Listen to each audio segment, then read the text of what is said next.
परिभाषा बता रहे थे। और मामा मामा कहते उन्होंने कहा कंस मामा, शकुनी मामा का भी जिक्र किया। हाँ, मैं भी मामा हूं।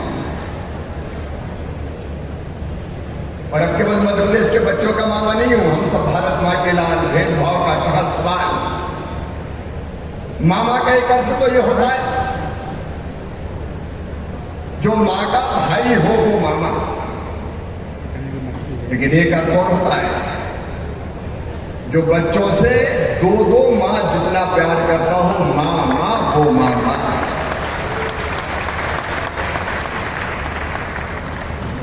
आज स्वामी विवेकानंद जयंती है।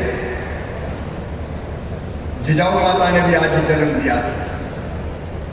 मुगल साम्राज्य की छाती पर हिंदी स्वराज का झंडा गाड़ के हिंदी स्वराज की स्थापना छत्रपति शिवाजी महाराज ने की थी। मैं उनको प्रणाम करता हूं। स्वामी विवेकानंद जी योद्धा सन्यासी। अभी मैंने आके देखा world peace university, Vishwanath ji मैं प्रणाम करता हूं, राहुल जी आपका भी अभिनंदन। वर्ल्ड पीस डोम, लेकिन विश्वनाथ जी अभी जिक्र कर रहे थे स्वामी विवेकानंद जी के शिकागो के भाषण का। स्वामी विवेकानंद जिन्होंने विश्व संसद में उद्घोष किया था, एकम सद विप्रा बहुधा वदंती, सत्य एक, विद्वान उसको अलग अलग तरीकों से कहते हैं। परमात्मा एक है, उसके पास तक पहुंचने के रास्ते अनेक है, किसी भी रास्ते चलो अंततः पहुंचोगे भाई। स्वामी विवेकानंद जिन्होंने उद्घोष किया भारत को उस विचार का कि सब में एक चेतना है, हम सब में एक ही चेतना है, जिसको तुलसी बाबा ने कहा सिया राम में सब जान। आत्मवत सर्वभूतेषु, सबको अपने जैसा मानो, क्योंकि हम सब उसी एक चेतना के अंश हैं।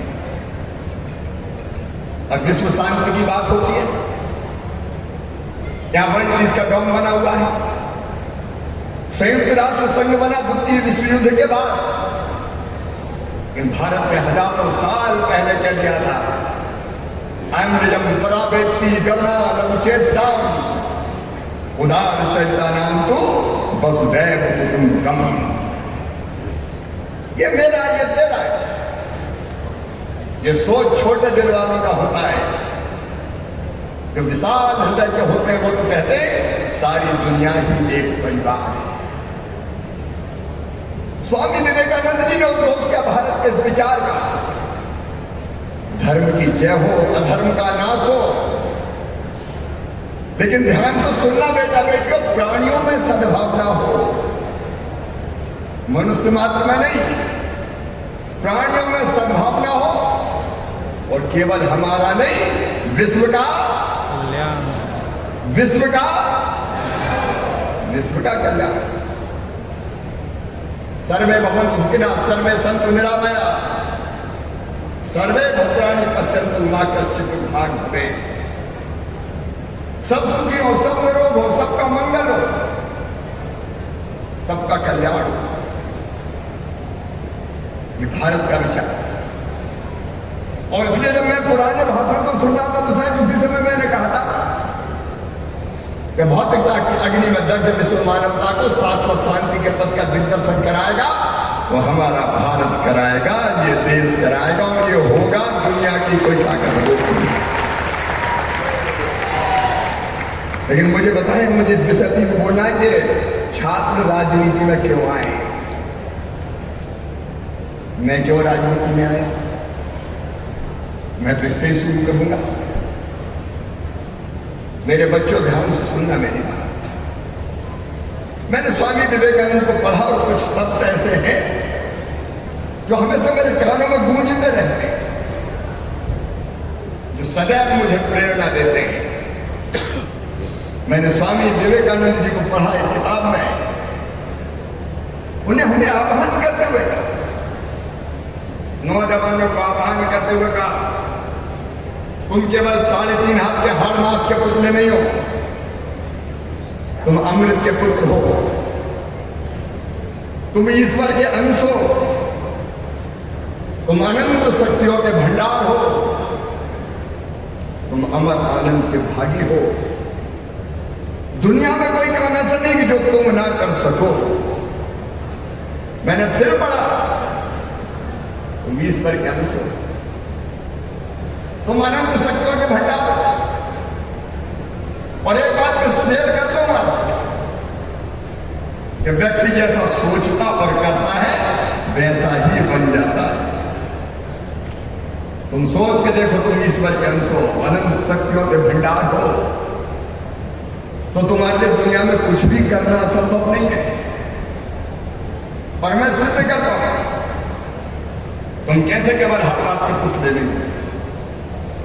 अगर आमतौर पर कोई मुझसे पूछे कि शिवराज क्या है, तो मैं जो सामने शरीर दिखाई दे रहा हूं, ये शरीर ही शिवराज।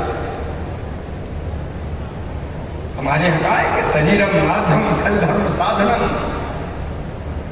शरीर जरूरी है, शरीर के लिए भोजन जरूरी है, पानी जरूरी है, पोषण जरूरी है, लेकिन हम क्या केवल शरीर है?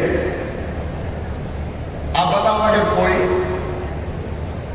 आपको गाली दे दे, अपमान कर दे, वो आपके शरीर को तो नहीं लगा, लेकिन आपको गुस्सा आती कि नहीं?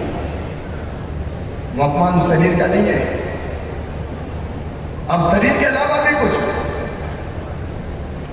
अभी कुछ दिन पहले मेरे बेटे का एक मित्र मिलने आया, विदेश से आया, साथ पढ़ा था ये सिम्बायोसिस यूनिवर्सिटी में। तो मेरा बेटा इतना प्रसन्न था, दौड़ के गले लग गया और 4-5 दिन और कोई काम भी नहीं किया। जब बरसों पुराना कोई मित्र मिलता है तो जो खुशी होती है वो शरीर को नहीं होती, उसको कहते हैं मन। तोतली आवाज में बोलते हुए अगर कोई बेटा बेटी आए माँ के पास और गोद में बैठ जाए तो माँ छाती से उसको चिपका देती है, और छाती से चिपका के जो सुख और आनंद का अनुभव होता है वो शरीर को नहीं, मन को होता है। कोई कलाकार है, कोई चित्र बनाया है, कोई कवि है, कोई कविता लिखी है, कोई सुन ले और कह दे वाह। मुझे पुरानी घटना याद आती है, तब मैं बीजेपी यूथ विंग में काम करता था, मध्य प्रदेश छत्तीसगढ़। एक कार्यक्रम में हम गए तो समय ट्रेन से जाते थे, कार्यक्रम खत्म हो गया, शाम को ट्रेन से वापस लौटना था, तो धर्मशाला के कमरे में हम इंतजार कर रहे थे कि ट्रेन का टाइम हो तब हम चले। इतने में कुछ नौजवान कार्यकर्ता एक बुजुर्ग सज्जन को लेकर मेरे पास आए और कहा, भाई साहब ये आपके भाषण से बड़े प्रभावित हैं, ये आपसे चर्चा करना चाहते हैं। तो मैं भी उठ के खड़ा हो गया, सम्मान से उनको बैठाया और मैंने उनसे पूछा, बताओ क्या बात है? तो उनका बेटा, ये 80s की बात है, 90s की। उनका बेटा देश की हालत बड़ी खराब है। उनका बात तो सही कह रहे हैं, बोले वो खराब हालत देख के मैं बहुत दुखी हूँ। मैंने कहा व्यथित तो मैं भी हूँ। फिर वो बोले बेटा उस व्यथा से व्यथित होके मैंने कुछ पंक्तियां लिखी है, वो पंक्तियां तो मैं सुनाना चाहता हूँ। मैंने सोचा मर गए ये तो कवि है, कविता सुनने का मूड मेरा नहीं था।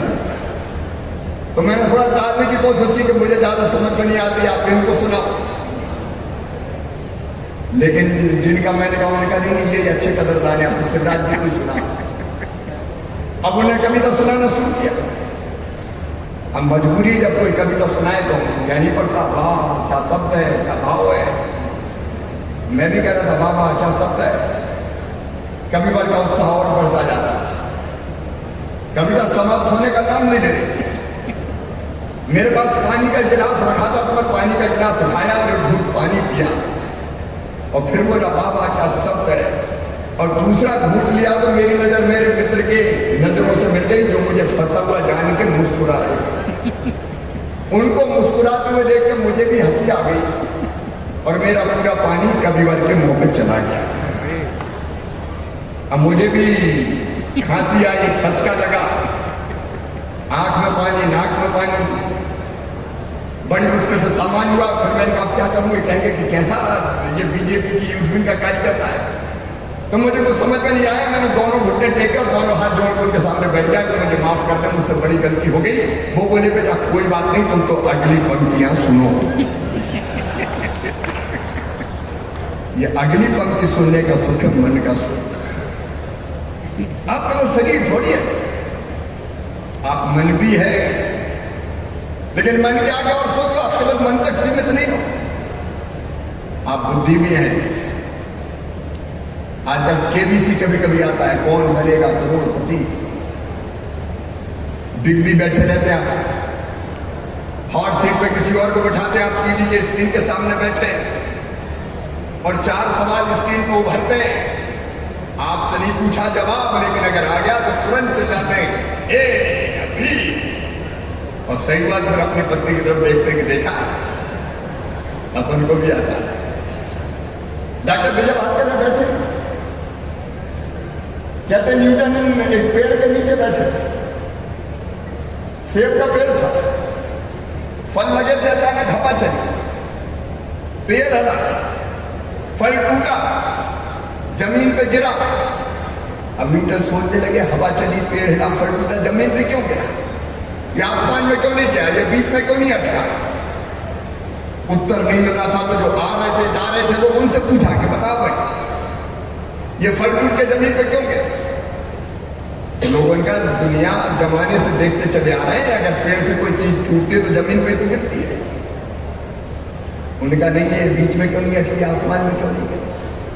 लोगों का ये तो गया काम से, लेकिन न्यूटन खोजते रहे, अंततः पृथ्वी में गुरुत्वाकर्षण की शक्ति होती है, उन्हें खोज ही लिया।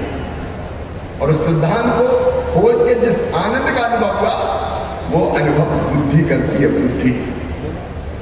लेकिन इसके अलावा एक चीज और है जिसको हमारे भारतीय मनीषियों ने कहा आत्मा।